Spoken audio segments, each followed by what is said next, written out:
Keyingi 5 yilda Saudiya Arabistoni va Riyod Dubayni orqada qoldiradimi? Saudiya Arabistoni juda ham tez rivojlanmoqda. Vision 2030 doirasida $1 trillion dan ortiq sarmoya kiritilmoqda. Neom proyektining o'zi $500 milliard ga baholanadi. Aeroportlar, aviakompaniyalar, sport va ko'ngilochar infratuzilmalar bir vaqtning o'zida rivojlanmoqda. Ammo tez o'sish va global ustunlik bu ikki xil narsa. Dubay taxminan 20 yil oldinda yiliga 17 million sayyoh, aeroport orqali 87 million yo'lovchiga xizmat, Ar-Riyodda esa bu ko'rsatkichlar ancha past.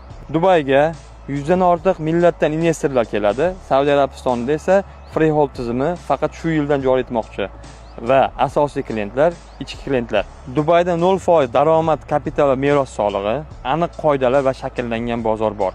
830 dan ortiq osmono'par binolar bunga dalil. Ar-Riyodda esa bu 70 dan ortiq xolos. Saudiya Arabistoni albatta global o'yinchiga aylanadi, ammo hozircha u ko'proq ko'ngilochar markaz sifatida shakllanmoqda.